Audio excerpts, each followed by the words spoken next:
Eh bien, bonjour famille d'église de Tychos en France. C'est le pasteur Charles de Strasbourg et nous sommes samedi matin, le 9 mai. Nous avons un super culte demain à 10 heures et un temps de louange et de prière, vraiment un culte spécial. Alors, s'il vous plaît, joignez-vous à nous. Et on arrive à la fin du livre des Actes là, et on a lu le 27e chapitre aujourd'hui. Et je voudrais suggérer qu'on lise le 28e chapitre lundi. De cette manière, on peut y accorder plus d'attention parce que c'est le dernier chapitre de ce livre. Et mardi, on voudra commencer un nouveau livre, le livre des Hébreux. Et on va pouvoir vraiment se concentrer sur ce superbe livre qui parle de la suprématie de Christ.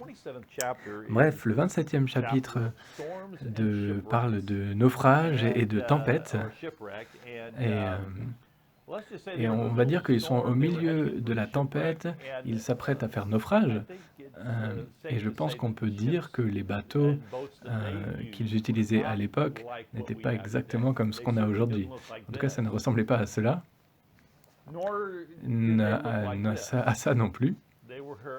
Ils étaient plutôt, comment je pourrais dire ça, ils étaient plutôt précaires, surtout dans la mer Méditerranée où il y avait beaucoup de tempêtes. Et Paul leur dit de faire attention à la tempête et aux conséquences, mais au début, ils n'écoutent pas son avertissement. Au verset 23 du chapitre 27, on lit « En effet, un ange du Dieu auquel j'appartiens et que je sers m'est apparu cette nuit et m'a dit, « Paul, n'aie pas peur, il faut que tu comparaisses devant l'empereur. Et voici que Dieu t'accorde la vie de tous ceux qui naviguent avec toi. » C'est pourquoi, mes amis, prenez courage. J'ai confiance en Dieu. Tout se passera comme cela m'a été dit. Nous devons toutefois échouer sur une île. Et voici une observation. Premièrement, il a dit « le Dieu à qui j'appartiens et le Dieu que je sers ». Il dit « je suis en Christ, j'appartiens à Christ, mon identité est en Christ ». Ça commence toujours avec le verbe « être » et ensuite on parle du verbe « faire », le Dieu que je sers.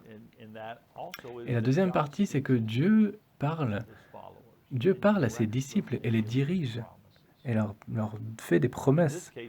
Dans ce cas-là, la promesse était de leur permettre de survivre à la tempête. Nous savons que Jésus, à travers les évangiles, a pu calmer la tempête, les vagues et le vent. Dans un des cas, il a marché même sur les vagues et sur l'eau.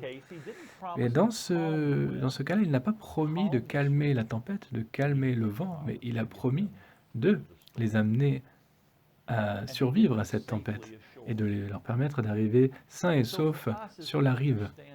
Alors, pour nous, quand nous essayons de comprendre comment Dieu fonctionne, on sait qu'il tient ses promesses, mais on doit être à l'écoute. On doit pouvoir tenir ferme dans ses promesses. On doit prendre courage basé sur qui nous sommes en Christ et ce que nous faisons quand nous servons Christ, alors que nous écoutons sa voix. Je vous encourage à faire cela maintenant. Priez avec moi. Père céleste, dans le nom de Jésus-Christ, nous venons et nous te demandons, Seigneur, que alors que nous sommes au milieu d'une tempête, d'un autre type, Seigneur, nous savons que tu es avec nous. Nous savons que nous t'appartenons. Nous savons que nous te servons. Alors donne-nous ta direction. Nous t'écoutons.